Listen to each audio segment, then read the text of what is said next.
You know, it's a wonderfully sunny day outside today. There's not a cloud in the sky, the sun is shining brilliantly, which is very rare for a winter's day. And so I decided to take the opportunity to not go outside and instead stay inside and play this. And if that doesn't speak to how truly tragic my existence is, then I don't know what will.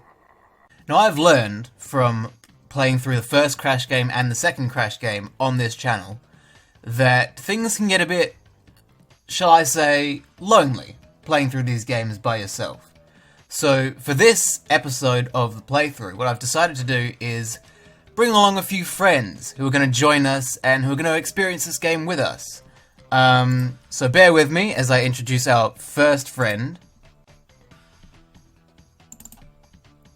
Right, so this is Shadow the Egghog. He's going to be joining us for the first level, and I'm going to sit him right there, and we're going to play through with Shadow. I think we're going to have a really good time. I think it's going to be fun. It'll be great. Yeah, keep talking, Cortex. Shadow the Egghog doesn't give a shit. You know, I gotta say, this might be one of the best looking original PlayStation games ever. Like, just look at this. It's incredible. There's kind of nothing to say about this first level though, because it's so easy. Like, I have nothing to talk. I'm just sort of running through Toad Village. I've got nothing to talk about. I'm boring Shadow. I'm supposed to be making friends and entertaining Shadow the Egghog here, and I can't do that because I've got nothing to say. I'm so sorry, Shadow. I'm letting you down. Look at that. Clean sweep. This game is easy. I guess I didn't get the relic, but I'm not going for the relics because fuck that shit. I think we'll all agree. Fuck that shit. Well, thanks for your company, Shadow. It was great to have you along in Toad Village. But now we're gonna move on to our next friend, which is Daniel Radcliffe and Horse. Actually, I think he's covering a bit too much of the screen there. Let's make you a bit smaller, Daniel Radcliffe and Horse. There we go. I hate these levels. I've just realised and remembered that about half of this game is bullshit vehicles. Well, not half. Wrath of Cortex is half. This game's like, what, 30% bullshit vehicles? So I'm not looking forward to that. But it just comes with it, you know? I think these vehicles and, you know, these whack as fuck stages, I think they're the reason that 3 is not as good as 2. Don't you agree, Daniel Radcliffe and Horse? I think 2 is much better because it doesn't have as many gimmicks. It doesn't have as much bullshit. And it doesn't have any useless power-ups either. But this game is just full of this random stuff. And it's like, this is not what Crash Bandicoot is. I mean, it's sort of, like, these underwater levels sort of are. But, you know, flying around in a plane, or on a jet ski, or, you know, stuff like that. That's not Crash Bandicoot. What is that? That's a different game. You know? You know what I'm trying to say? You get what I mean, don't you, Daniel Radcliffe and Horse? What time period is underwater even supposed to be? Because this game is all about time travel. And we're in the underwater age, is that a thing? Or is that a city in the background, actually? Like, there's the silhouettes? Is that the silhouette of a city? The lost city of Atlantis? I think I just figured it out. We just figured it out, Daniel Radcliffe and Horse. This is the lost city of Atlantis. That's what this is. Wow. That's incredible. Can't believe you were here to witness that discovery, Daniel Radcliffe and Horse. Oh, I died, though. Oh, no, I didn't. But I am stuck. Well, that was a bit of bullshit, I think. I don't think that was fair. I couldn't move. I don't know. That's not a good sign to the beginning of this game, that I'm already struggling and finding ways to fuck up.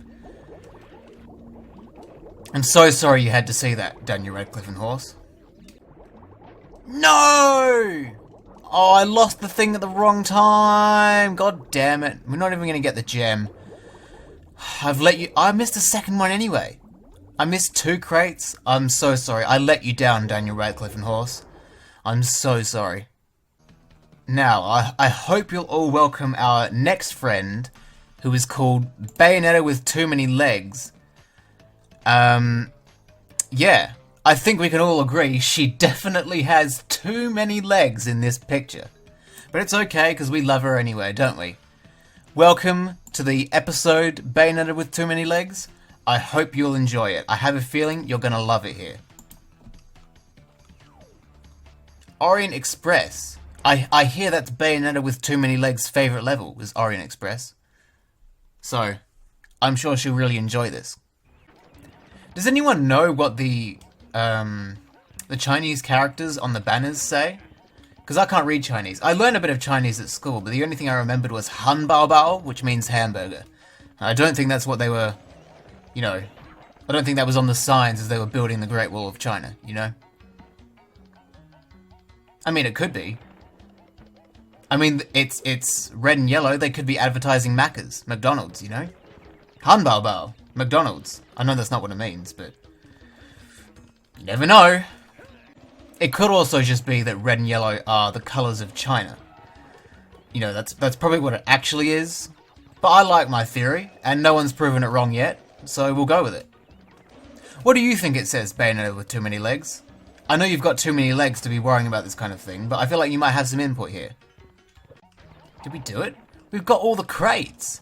That's amazing! I'm so glad you were here to witness that, Bayonetta with Too Many Legs. Because I let Daniel Radcliffe and Horse down in the last level, but this time we got all the crates and we got the gems, so that's pretty wicked. Now the next level is Boneyard, so I think it's very fitting that now we're going to say goodbye to Bayonetta with Too Many Legs and say hello to Joe Biden, who is here to join us. Now, for some reason, he's very intent on telling me that he did not kill Madonna. Yeah, so I don't really know what that's all about. But I'm glad he's here to join us for Boneyard, because he is a dinosaur in his own right. So I'm sure he'll feel right at home. So welcome to the show, Joe Biden. I believe you that you did not kill Madonna. So you don't have to tell me that, but thank you anyway. Do you know what I learned recently? I learned that history, by its definition, is recorded past. And that's why prehistoric is prehistoric, because it's prehistory, it's pre-recorded past. That's so cool. Like, I used to think that history was just everything that's already happened. But it's not. It's everything that's been recorded. That sounded like a lot cooler in my head, but then when I said it out loud, it sounded quite boring. I'm so sorry about that, Joe Biden. I didn't mean to bore you. I hope the gameplay is exciting enough for you, though. It's good to have a friend to talk about these things with. Especially as someone who lived through most of prehistory and history, I feel like you'd appreciate a discussion like this. Even if it's not, the most exciting thing in the world. There's some value in having the conversation, I think. It's all about that human connection, isn't that right, Joe Biden? Now, I do not remember any of this. Crash 3 is easily the Crash game I played the least. Simply because it's the third one, you've got to play them in order, but I do not remember doing any of this. My memory is failing me. I know that's something that you, Joe Biden, are very familiar with, is memory failure, but yeah, it's kind of bizarre to be playing. It's like a fresh, new experience, because I just don't remember how these levels are laid out and all that. It's exciting. It's exciting. I'm looking forward to playing the rest of this game. And I hope you're enjoying your time here as well, Joe Biden. I hope you're enjoying seeing the levels and excited to see what comes next. Even though you'll be replaced in the next level by a different friend, it's good to have you here. I appreciate your presence. Alright, last level in the warp room. We're going to be joined by a very, very special friend. Now this is quite big. This is the Mona Bisa. And it's very exciting because today is actually the Mona Bisa's first birthday. And I thought it would be very fun to celebrate the Mona Bisa's first birthday by playing a bit of Crash 3. Having the Mona Bisa here on her first birthday, or his first birthday, or their first birthday. I'm not quite sure on the pronouns here. But it's very exciting to have such a monumental celebration here in this episode of Crash 3. We're really making waves, I think. I like to imagine that as we're doing all of this, as we're jet skiing across the surface of the water, right at the bottom of the surface of the ocean. Does that make sense? Right at the bottom of the surface of the ocean? No, on the floor of the ocean floor, that's where Crash is doing his underwater level shenanigans. That's what I like to think. I know I had a stroke sort of trying to get that sentence out. I'm so sorry that the Mona Lisa had to be there to witness it. But you know what I was trying to say.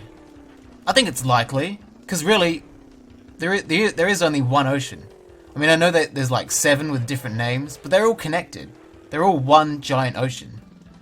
So, it's true. No matter which way you look at it, it's true. I'm really flying through this. This is going pretty quickly. I feel like I'm at the end already. Yeah, the end's right there.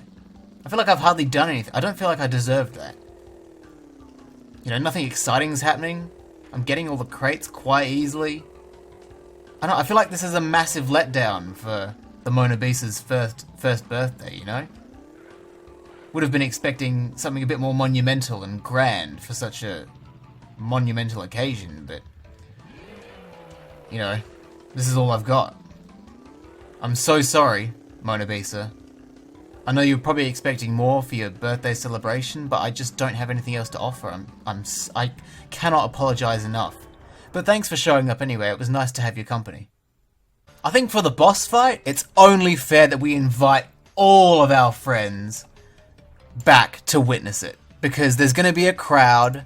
There's going to be a lot of people watching. We're going to need some fans of our own. So I'm going to invite back Joe Biden, who did not kill Madonna. Joe Biden definitely did not kill Madonna. So don't even bother asking him about that.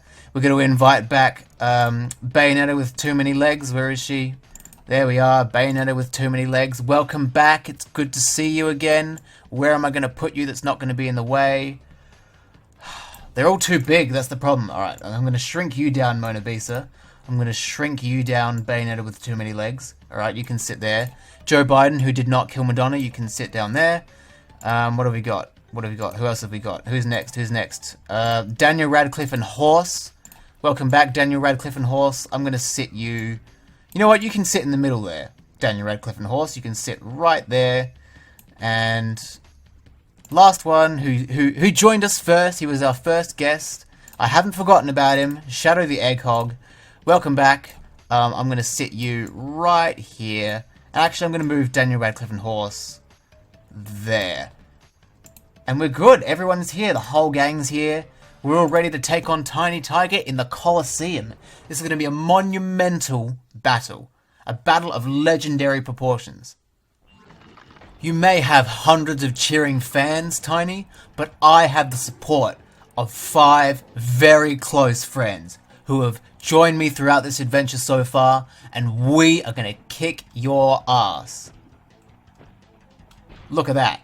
That was for you, friends. That was for you, Shadow the Egghog. That was for you, Daniel Radcliffe and Horse. That was for you, Bayonetta with too many legs. That was for you, the 4th one. Who is that? Joe Biden, who did not kill Madonna. And that was also for you, the Mona Lisa. This is all for you 5. I did get hit during that. Oh, I died. I've let all my friends down. I'm so sorry. That is the worst thing that could have possibly happened. We're nearly there. We're nearly there. We're nearly there. We're nearly there. Come on, one more for the friends. The 5 friends. One more hit. That's all we need. Boom! Victory is ours, friends. Victory is ours. You know, if you sort of look at this from an outside perspective, like you just see what's happening on screen here, it sort of makes you think, you know, maybe I'm just losing my mind. Maybe I am just genuinely crazy. Because that's how, if this is not funny, like I've done this with the intention of being, you know, a little bit funny. If that doesn't work out, this is just going to look like I've absolutely lost my goddamn mind. It's going to come across very sort of unhinged and concerning, I think. So I may need to save this video, especially for my psychoanalysis, which I'm sure will be coming up soon. But yeah. It's not looking good, this. You know, even though I've sort of demonstrated my descent into madness, it still was fun. Playing those levels was fun. And I'm sure these 5 friends here, were they sentient, would agree. So I'm looking forward to what the rest of this game has to offer. Even though I know what it has to offer because I've played it before. But you know, gotta keep the excitement high. I did say at the beginning of the video that my existence generally was tragic. And I just think this final image that you're looking at right now, I think that exemplifies the tragedy pretty well. Okay, I'm looking forward to playing these next 5 levels, and hopefully I won't display any signs of insanity, because I did that in the last warp room, so I'm going to try and keep it covered up this time. Was gee whiz ever a thing people actually said? I can't imagine anyone saying gee whiz unironically. That's just not something my brain can picture. Like, you can't, look, you can't. Who would say gee whiz in any scenario? Like, you wake up one morning and you go downstairs and your mum's making breakfast and you're like, gee whiz, I love pancakes. Like, what? Who the fuck would say that? Maybe someone in the bloody 1800s. Gee whiz, it's a wizard. See what I mean? It just doesn't work. You can't just say gee whiz. You know what? I'm gonna look up if people actually use gee whiz, because I don't believe this. Gee whiz. Gee whiz is another way of saying gee. It's informal, North American, characterized by or causing naive astonishment or wonder. Gee whiz, I didn't know that. Oh, look at that invincibility. Gee whiz. How cool is that? Of course it's North American slang. You know, no sane country would ever say something like that. Just realised I sort of alienated people from the United States and Canada. And I apologise for that. Ah, gee whiz. Gee fucking whiz. It's such a cheap trick. I should have seen that coming.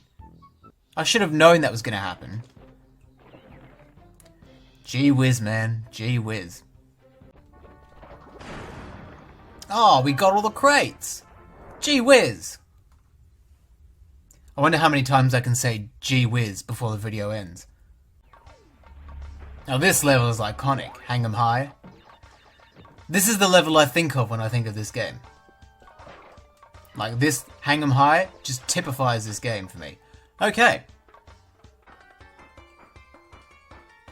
We're nearly at the end already. Oh, no, God, no. Very presumptuous of me to think I'd get through it that quickly. Gee whiz.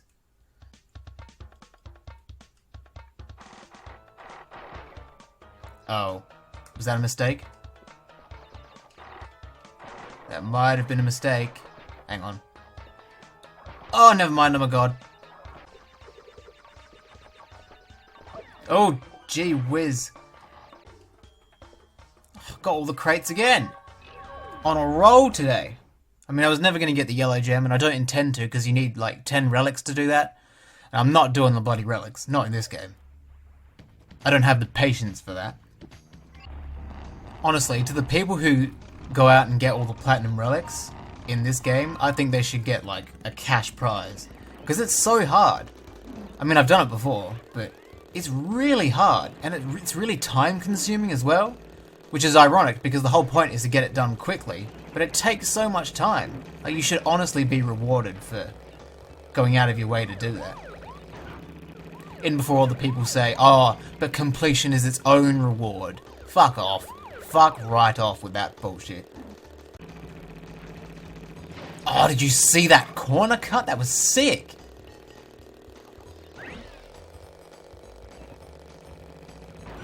Oh, that wasn't though. Was that the end already? Have I lost? I mean, I got the gem, but I lost. Gee whiz. Gee fucking whiz. Right, so I didn't get the crystal.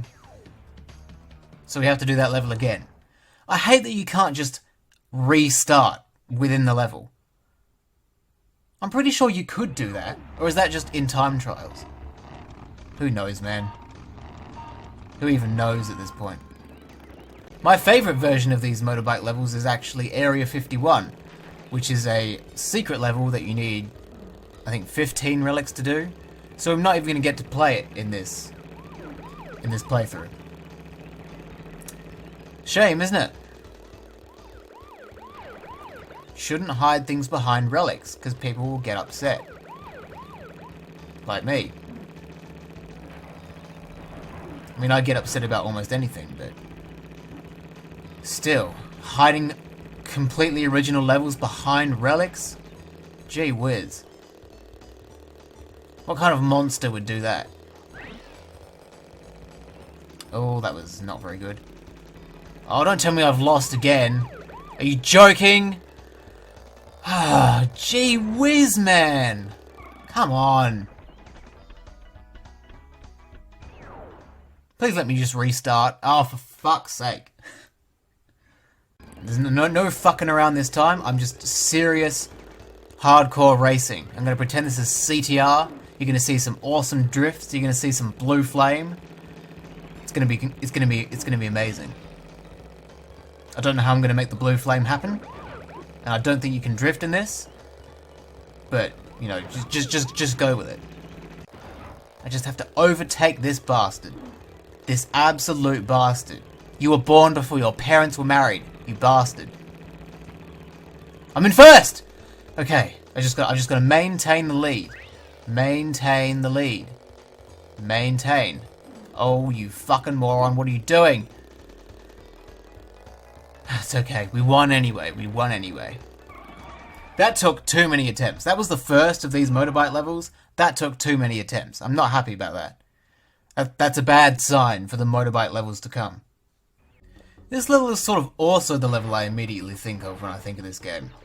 It's the Arabian ones and the Egyptian ones. Those are the two that sort of, you know, they're the most iconic levels from this game. I think it's cool that you get to explore pyramids.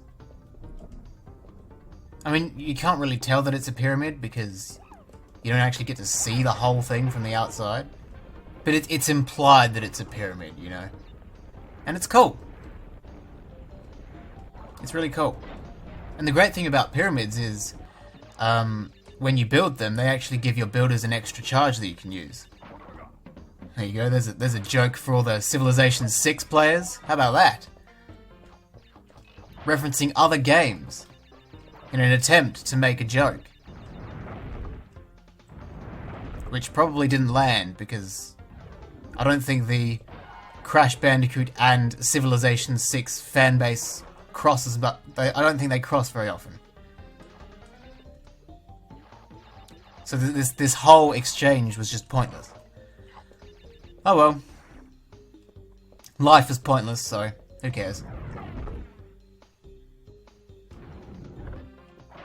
It's a bit of a dark note to end that little section of the video on. Gee whiz. Just lighten the mood by saying gee whiz. What's the gee whiz counter looking like? I reckon I'll have a gee whiz counter at the end. My concern now is that I'll sort of start saying gee whiz unironically, and it'll become a part of my vernacular. I really don't want that to happen. That would be so embarrassing. Gee whiz. So what I find really interesting is that this level is supposed to take place during the construction of the Great Wall of China. I think it's very interesting to see how they've decided to build the wall. They've intentionally left bits out to create pits. You know, they've not built it from one side to the other, they're sort of building it at random. And I think that's a very interesting building technique. And here's an interesting historical fact. There are probably hundreds of skeletons built into the foundation of the Great Wall of China because so many workers died while building it. Here's a bit of a fun fact for you. I mean, it's not fun. But it did happen, that's true, you can look that up. And you could probably also find them within the wall, if you just open it up enough, you know? You know, Dingodile is sort of... his whole character is having the flamethrower. But what I find really interesting about this boss fight is that he demonstrates that he does not know how flamethrowers are supposed to work. Because the thing about flamethrowers is, you can hold them down constantly, and they'll continuously spout fire. You don't need to shoot it up in the air to create these little fire mortar bombs. You can, you know, you can just hold the flamethrower down. And also, flamethrowers don't explode on contact like that. It's a very interesting flamethrower design he's got going on. I feel like I should stop talking about the inaccuracies of using the flamethrower, because that implies that I'm very familiar with how to use flamethrowers, and I'm sure that'll get me put on some kind of list somewhere. So, I'm just gonna stop that right there. Oh, no, no, no.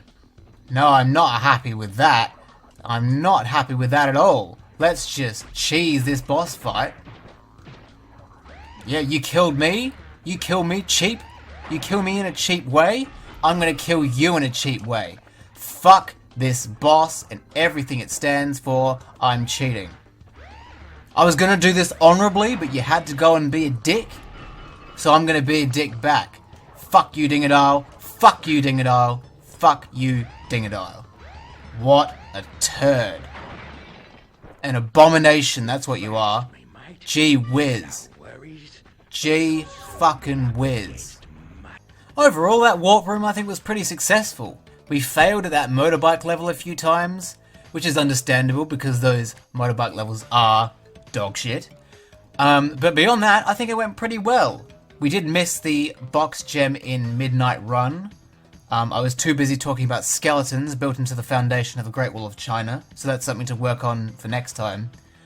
I also said gee whiz quite a lot. If we could have a final gee whiz counter, including those last two gee whizzes that I said, those should be included in the gee whiz counter, as well as every time I said gee whiz counter, those should also be included in the gee whiz counter, because we have to include every time I say gee whiz. Even if I don't mean to say gee whiz and I'm not intending to use it in the way that gee whiz is supposed to be used, it has to be included in the gee whiz counter. So can we please get the gee whiz counter up on the screen now? It's quite impressive. That's quite something. That's quite a substantial number of saying gee whiz. Something for me to work on and never do again, I think. TNT!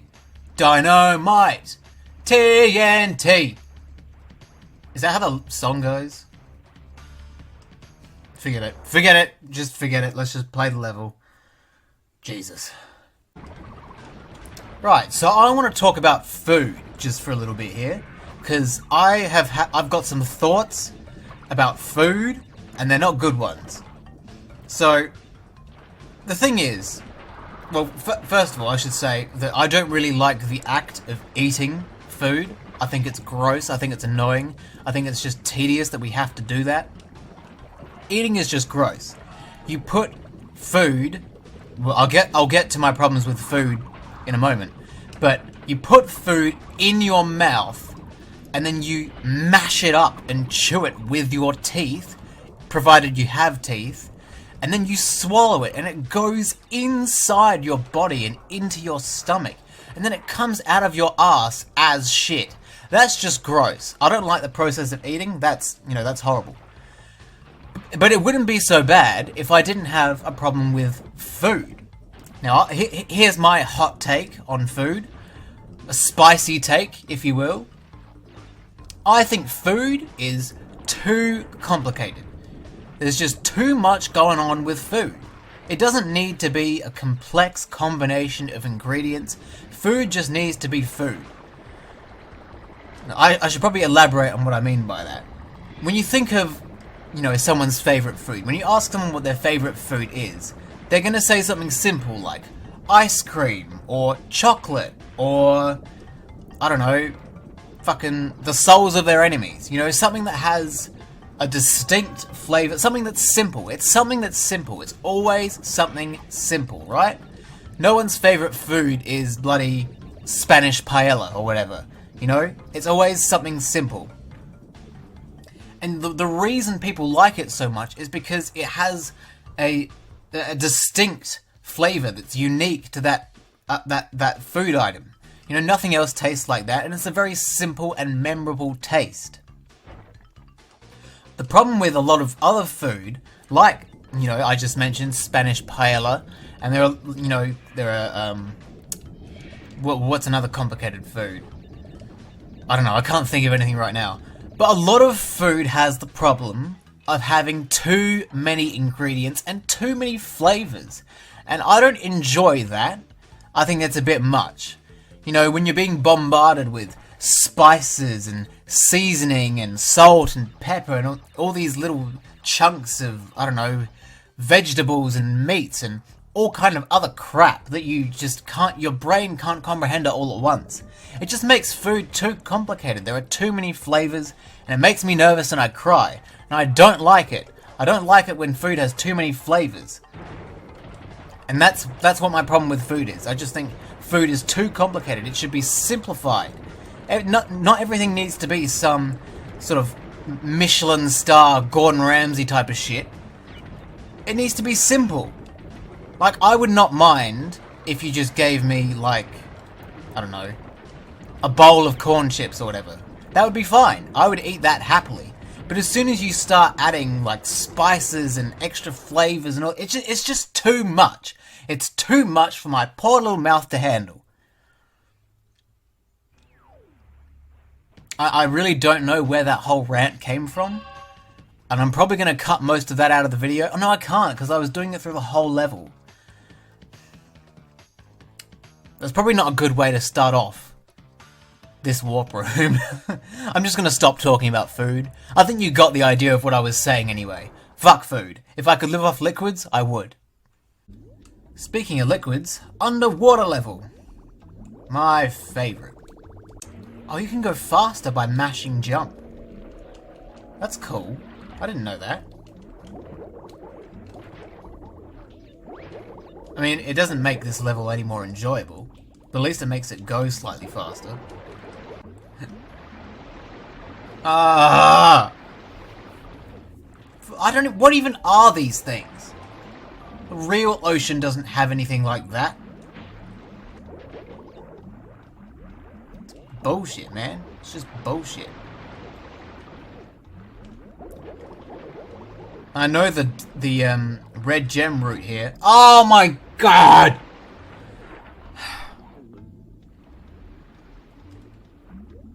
You know what? I'm just gonna finish the level. I don't have it in me to do this today. Not play Crash 3. I'm always up for playing Crash 3. But these underwater bullshit levels, I can only take so much, and I've had my fill of it today already. So we're not getting that red gem. The red gem can go fuck itself. Fuck! How does moving... You know what that is? That hazard? It's just moving water. That's all it is. It's not a laser beam. It's not anything crazy. It's moving water. How did that little submarine torpedo thing get destroyed by the movement of water? How does that even work? I don't understand it. Did you notice how bloodshot Entropy's eyes are in that little image there? This man's either really, really tired, or he's high as shit. Which is fitting, seeing as we're going into high time. Does this level have the purple gem? I think it might. I have to get at least one coloured gem. At least one. Especially, purple's my favourite colour, so I've got to get this one. If I don't, I'll be very upset. I mean, I won't be that upset. But I figure I should say that I'd be very upset to keep the stakes high, to make it more interesting.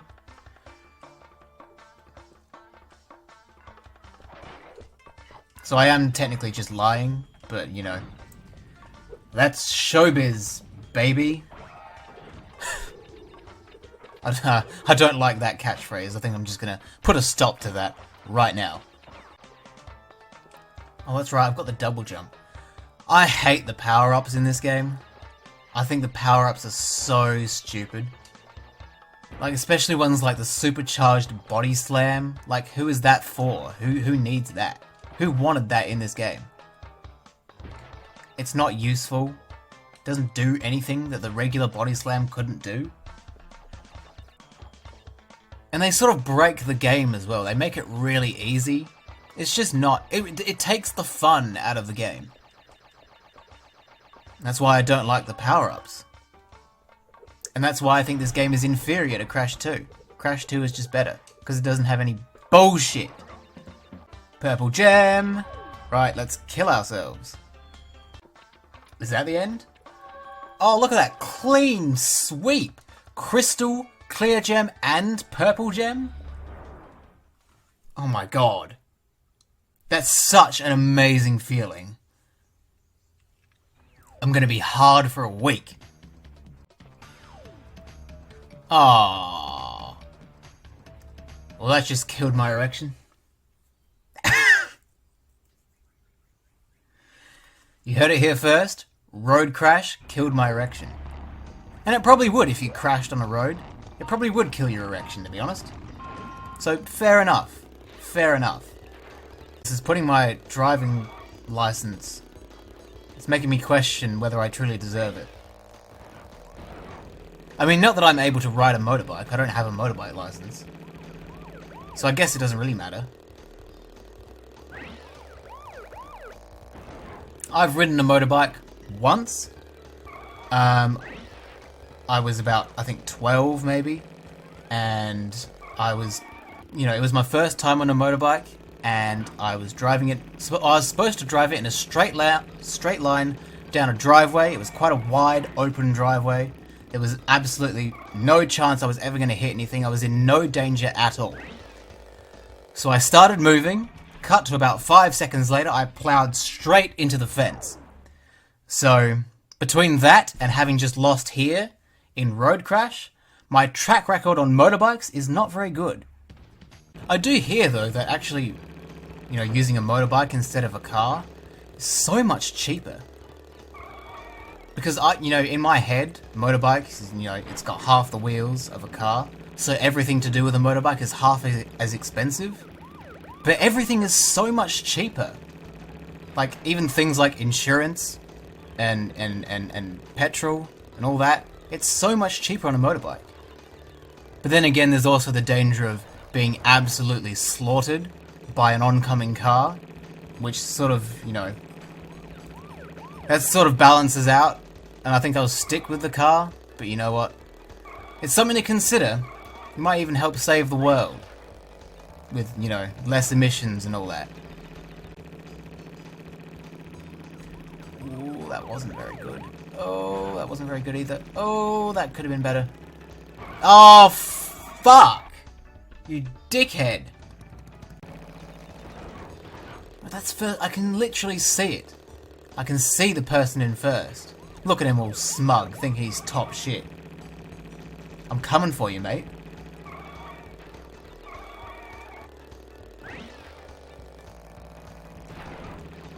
I'm in first. Holy shit, I'm in first. Stop it. Stop doing that. No! God damn it. How are you supposed to make that turn? That's such a difficult turn. I don't know how anyone's supposed to do that. On this bike. This fucking bike. I don't get it. It's too hard. I've decided that it's too hard.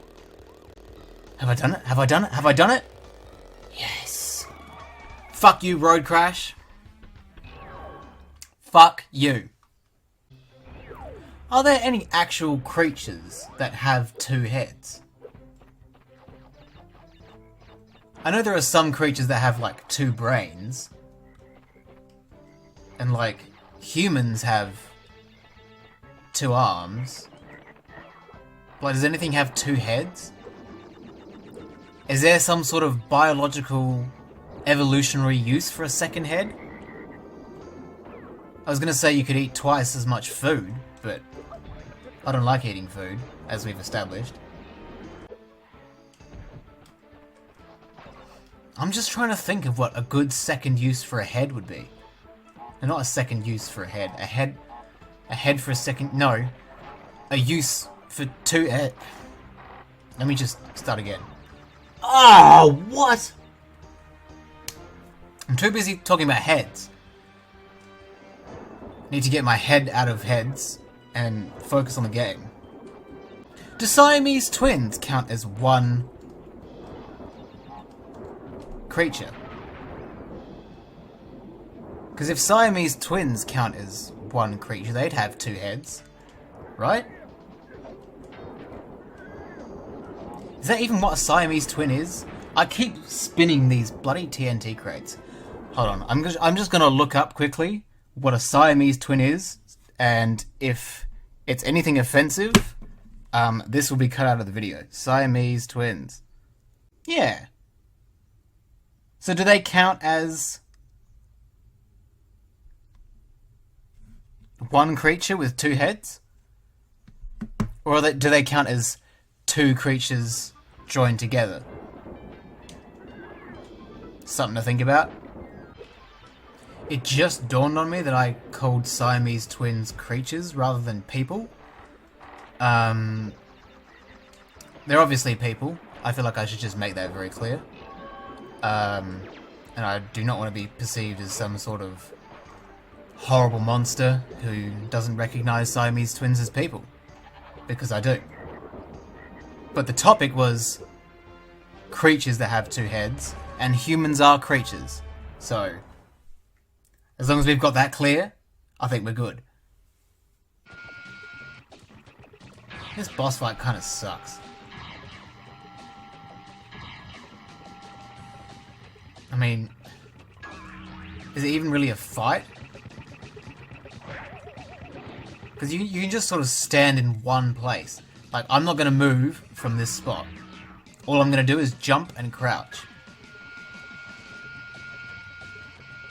And there's nothing he can do. There's nothing he can do. There's something he can do. I completely shit the bed there. That's really embarrassing. Right, I'm not going to move from this spot. And he's not going to be able to get me.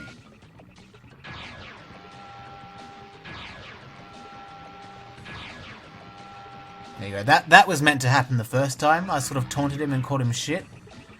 It backfired horribly. We're going to try it again. I'm not going to move from this spot, and he's not going to be able to hit me. See? Look at that. What kind of fight is this? I mean, I know I sort of don't have the right to say that anymore, because I died to it. But, you know, you get what I'm saying. You get what I'm saying. Oh my god. What? Why am I struggling with... Okay, I'm gonna move this time. I'm taking this shit seriously. How can I be losing to entropy? There we go. I don't know why that took so long to do. I don't know how I died twice to that. You know what? Whatever. We got the death tornado spin. And we can move on. Look at this. Look at this stupid ability. Why would you give Crash the ability to do this? It just completely invalidates every single platforming hazard in the game. Why would you give him this? It's so stupid. So stupid. Engine time. Or rather, Sphinxinator time. What is a Sphinxinator? I know what a Sphinx is, and I know what a nator is. No, I don't. I don't know what a nator is. But I know what the suffix nator is. It's on the end of Terminator and various other words. But what's a Sphinxinator? That's the question. What I find really funny is that Cortex just needs to find a way to keep that door, those smashing doors, he just needs to find a way to keep them permanently shut. And there is no way that Crash can get through them, and therefore no way for him to get the crystal. Like, he claims to be a genius, this Cortex, but he really doesn't understand the most simple methods of preventing progress. Something for him to work on, I think. I mean, the game would be a lot less fun if that happened. But you know what I mean. Cortex has victory right in front of him. He could literally just keep those doors shut and Crash would not be able to collect all the crystals. But he just doesn't. I mean, Crash sort of almost killed himself out of stupidity there. That had nothing to do with me. But you know, my point still stands. Whatever my point was, I already forgot what it was. But whatever it was, I stand by it. Oh, is it called Sphinxinator? Because those, mummy dudes are actually robots. And they're kind of like the Terminator. Is that what it is? Did I just get the level name? Is that why it's called Sphinxinator? I haven't seen the Terminator movies. Oh, I think I've seen a bit of one of them. I think it was a scene where he goes into sort of a business executive's like office and they sort of have a real serious chat and then he starts shooting the place up. And I think I'm just now realizing that that's not Terminator, that's actually RoboCop. So yeah. My contribution to the whole Sphinxinator thing is that I think I might have seen RoboCop. What the fuck? The double jump went too high, so he hit his head on the roof and then plummeted into the pit. Are you joking? These power-ups are so bad. I hate them so much. So stupid. Why would he not be able to double jump there? Why would you give me a double jump and then not let me use it? Stupid fucking game. You know, my favourite part of Crash 3 was when they recreated World War I. That's a great moment in history to revisit, I think. Is it really a time travel game if you don't go to World War I?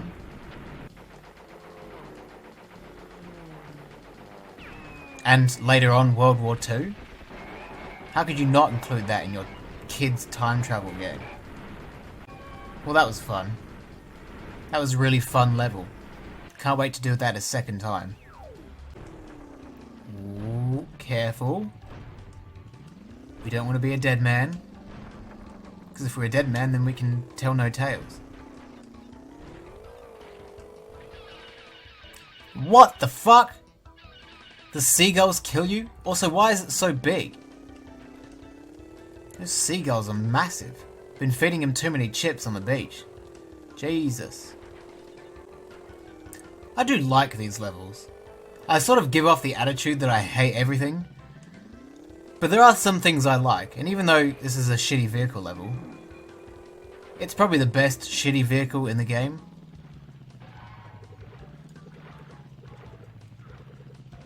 Yeah, I don't know. I sort of give out opinions like that, and I don't really have anywhere to justify it. It's just sort of something I say, and hope sticks. I've always wanted to be trapped on a deserted island. I feel like that would be fun for a bit.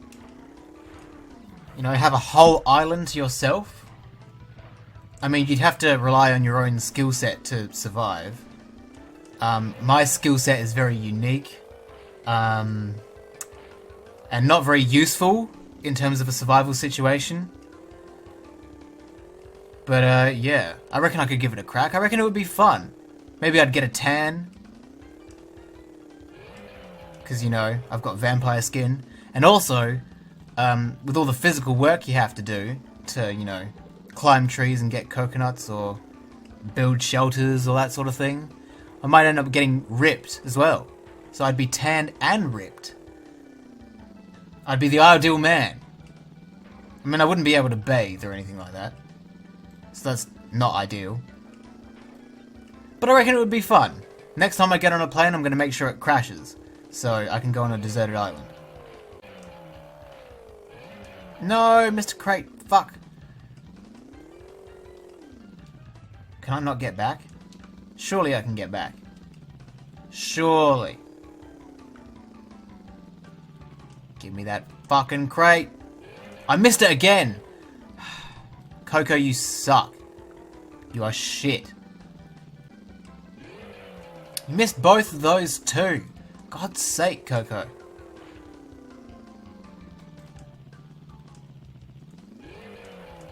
Did you only get one? You got one out of the two.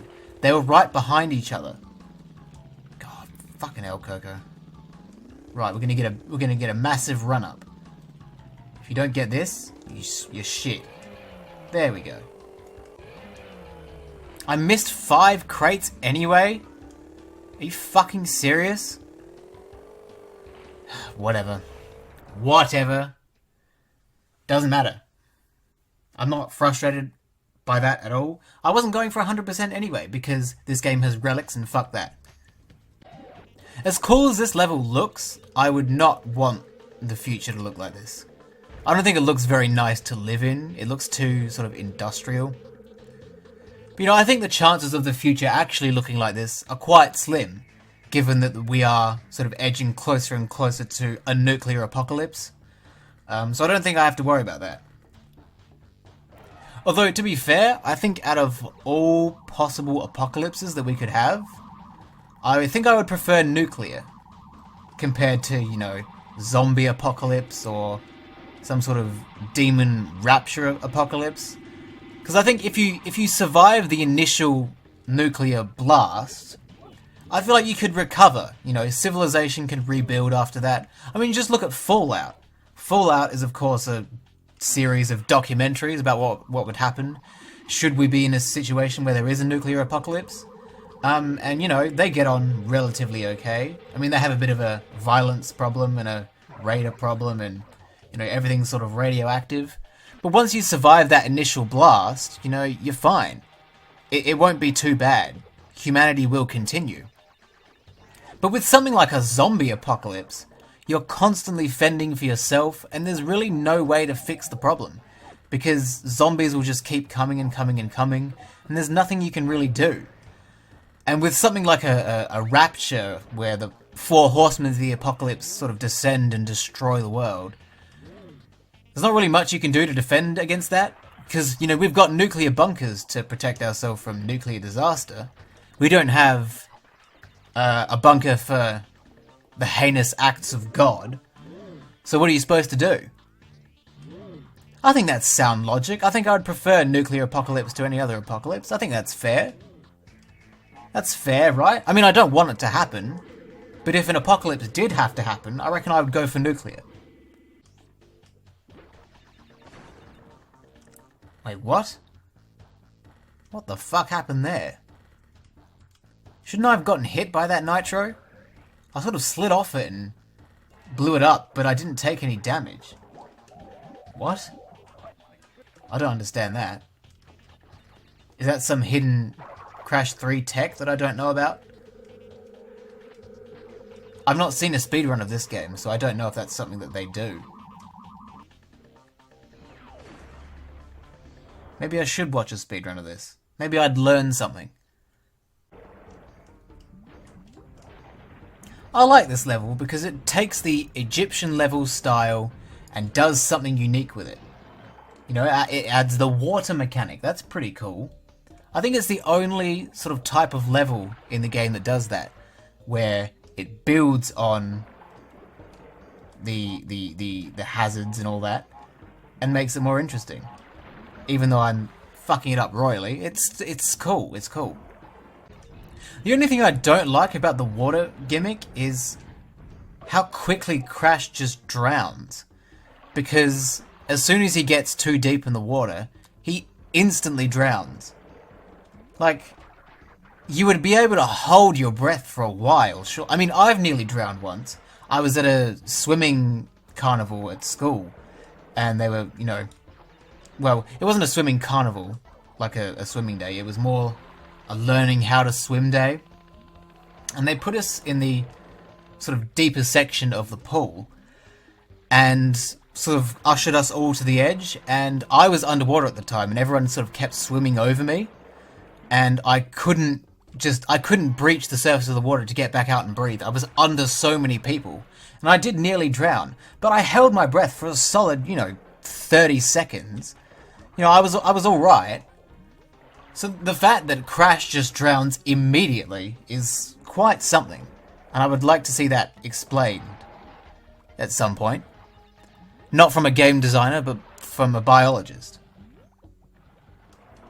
I know what the game designer would say. It's a hazard. It's supposed to make the game hard. What would the biologist say, hey? Maybe the biologist would say, hey, bandicoots actually can't hold their breath. That's just a fact about bandicoots, is that they can't hold their breath. If so, you know, good on the game designers for doing their research. Clearly they didn't research the part where bandicoots don't wear shorts, but you know, good on them. That was a mistake. No, it wasn't. That was genius. Is that what they do in the speedrun? I really got to check out a speedrun of this game, because I feel like with the death tornado spin and the double jump, you can do some pretty crazy shit. What? No. I missed one? What the fuck? It's bullshit. This is the coolest boss in the game by far. Fighting a giant robot on the surface of the moon? Are you kidding me? Doesn't get much cooler than that. And it's probably the most difficult one as well.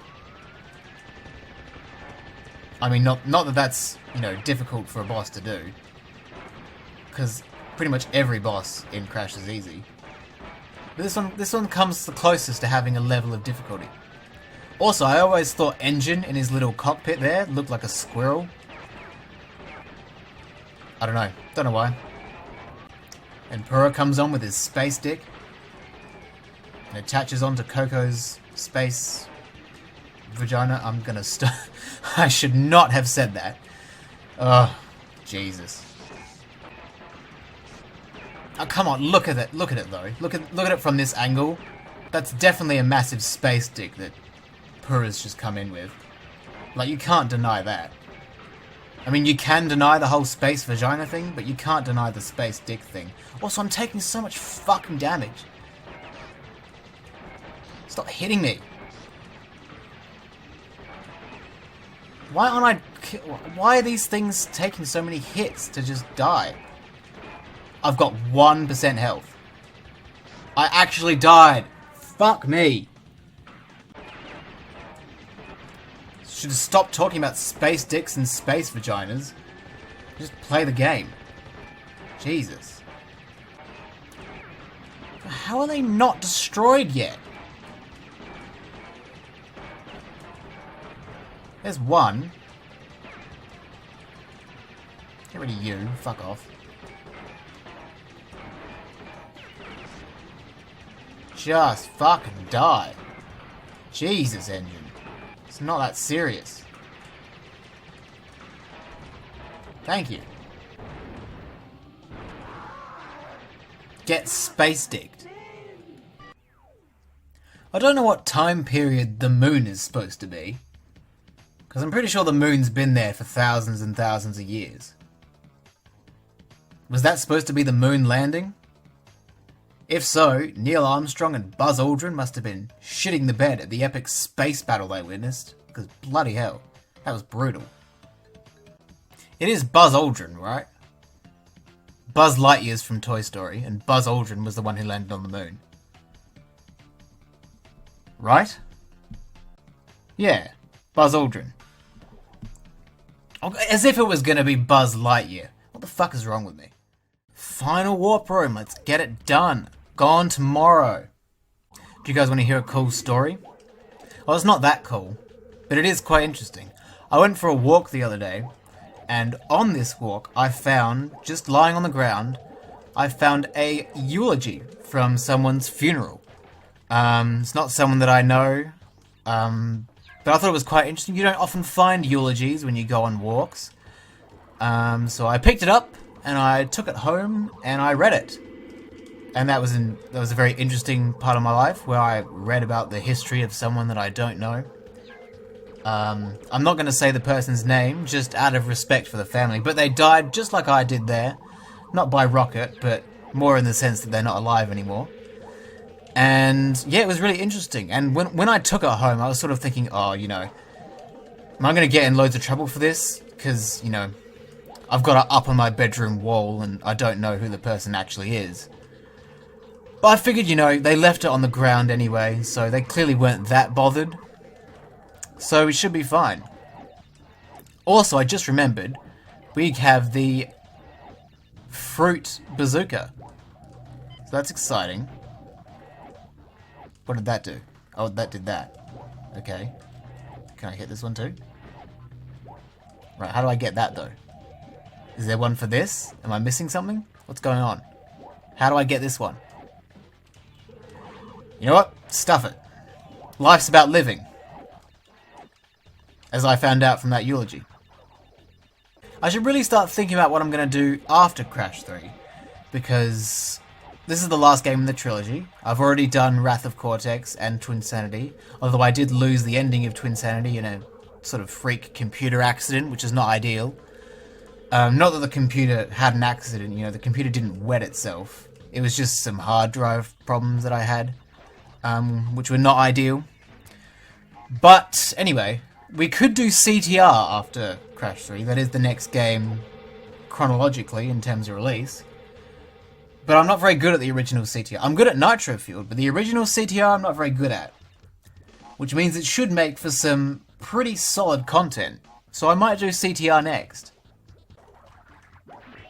What the what? I literally spun the shit out of that thing. How did it survive? I want answers. Stupid game. You know what? I'm just going to shoot it. I'm going to shoot it with the bazooka. The bazooka really is busted. You can just completely invalidate all the obstacles by taking them on from a distance with the bazooka. And that's why this game sucks. It doesn't suck. It's good. But it has flaws. I think the bazooka is cool, like, if you're 9. But sort of after that, it loses the appeal. Ugh, fucking hell.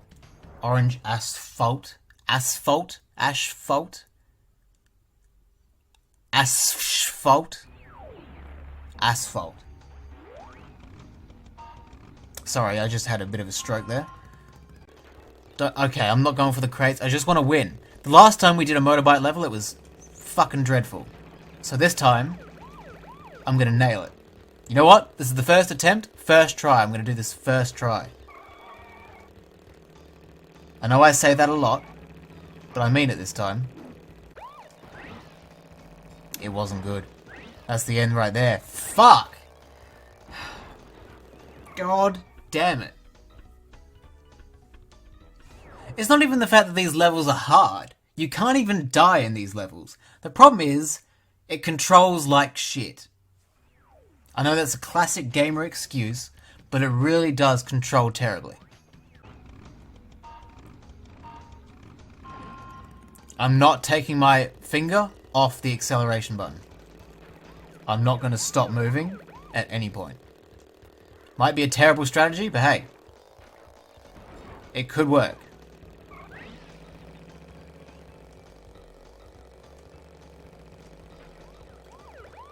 Shit. I can still win this, I think. Maybe. It's a big if. Alright, I can't win this. Can't win this. Let's just exit to the warp room right now. Victory's in reach. I can see it. I can smell it. I can taste it. I can hear it. I can touch it. Are there any other senses? Come on. Overtake this prick. This bastard asshole prick. Don't you fucking dare. Don't you fucking dare. Don't you fucking dare. Get away from me. I'm in the lead. Oh my god. This could be it. This could be it. This could be it. Ah. Victory! Finally. That took way too long. It wasn't as bad as Road Crash, but it was still pretty fucking bad. Alright, Flaming Passion. What is passion fruit? Like, what's it made of? Passion? And did the word passion come first, or did the word passion fruit come first? And also, why would you set passion ablaze? Flaming passion? Why would you set it on fire? Seems quite dangerous if you ask me. Especially in bushfire season, which it's not currently, but it will be eventually. Seems like a pretty reckless move. Is this they're setting the wooden boards on fire? Is that what passion is? I don't even know what I'm saying anymore. Yes. The fabled iron checkpoint crate.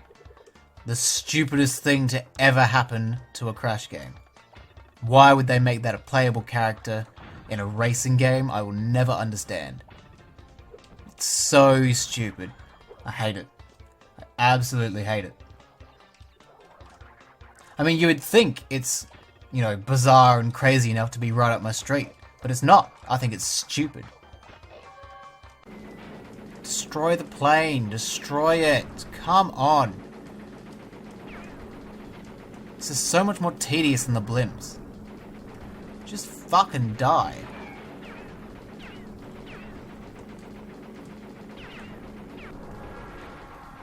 Jesus.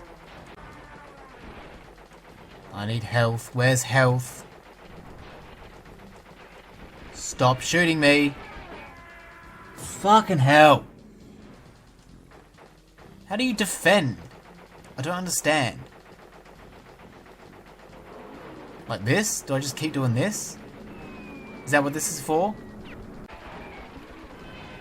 It's not even that helpful. Hardly did anything. Fuck this level. How did I take... I thought I got a health thing. How did I take 51% damage?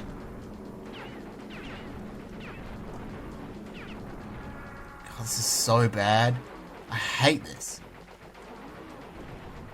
It's actually not even slightly fun. Oh, there's just one more. It's all the way over there. Let's just get this over with. I hate this level. I hate this level. I hate this level. I hate this level. This might be the worst level in the game. Mad bombers. This level mad bombed. Yeah. What? Did I not shoot it? Fucking just die. Just die. Just die. End the war. God. Such a tedious level.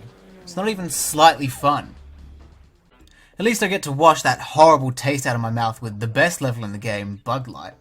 This level is so good. And the fact that you get to explore outside the Egyptian pyramid. It's so cool. And it's dark, it's in nighttime. It's just brilliant. I can't see anymore. Oh, doesn't matter. Here we go. This is what I was just talking about. Best part. Look at this. Look at this. So satisfying.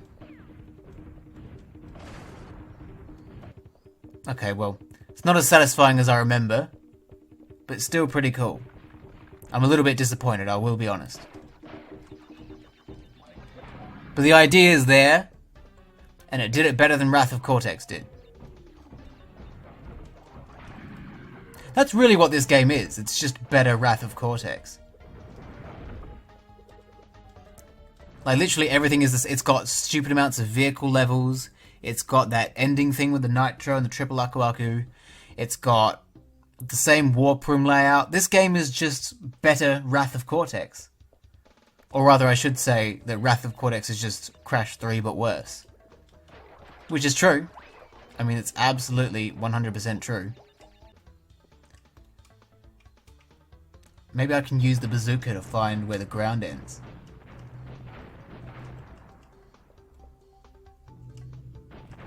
Oh.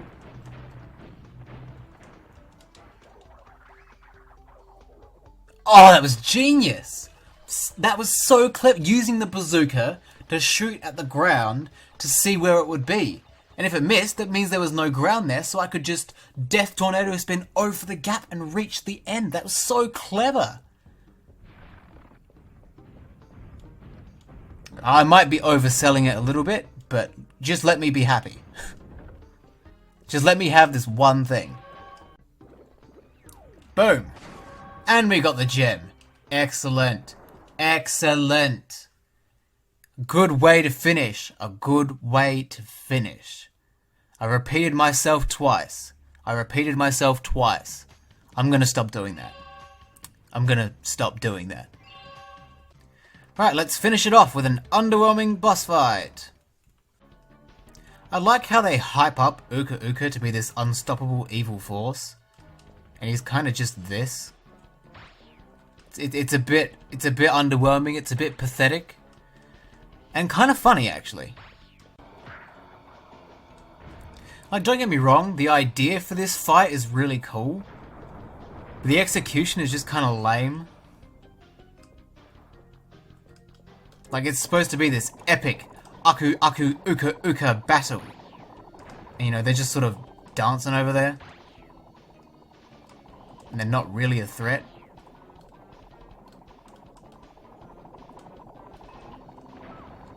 Oh. Well, that was kind of bad. Where are we, by the way? Is this supposed to be another time period? Or is this just a lab? It's one of the big questions. This game is about time travel. I'm seeing some holes in the whole time travel thing.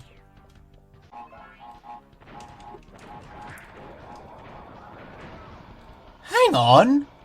Wait, whoa. They're supposed to stop attacking once I knock Cortex off his thing. Why did they keep going?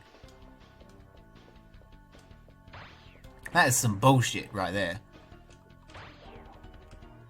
Maybe Uka Uka's real power lies in the fact that he defies the logic of the game. That's quite powerful, when you really think about it. I'm gonna hit him with the bazooka. I can't hit him with the bazooka, it won't let me. Fuck. Okay, now I'm just dying to stupid things now. Oh! Come on, this is not a difficult boss. Why do I keep dying to stupid shit?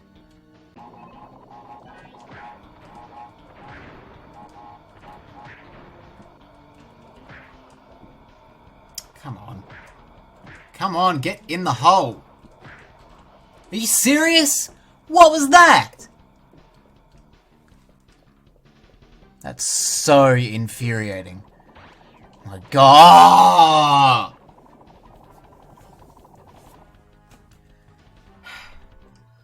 This is taking me too long.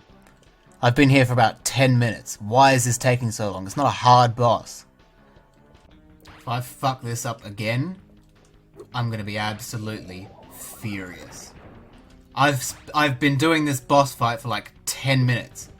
I've absolutely had it. I swear to God. I swear to God. Die. Thank you. How many deaths? That was ridiculous. How many times did I die there? There's no way I should have done that badly. That's an easy boss. I don't understand how that went so wrong. I'm absolutely livid about that. That's infuriating. Well, that was fun. I enjoyed it. Despite getting a bit frustrated at the end there, because that boss is easy and I shouldn't have died that many times. Despite that, this game was fun. I enjoyed playing it. I mean, of course I enjoyed playing it. It's Crash 3. Every Crash game is good, except for the ones that are bad. So it's always going to be a good time, except for when it's not. Yeah, I really enjoyed myself. Do you want to say goodbye to the viewers? Oh, you don't? Why not? You don't like the viewers? I like the viewers. I think they're pretty cool.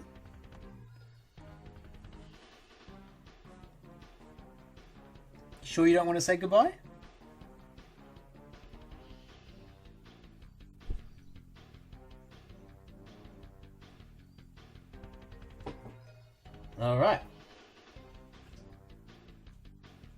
Guess she's not a fan.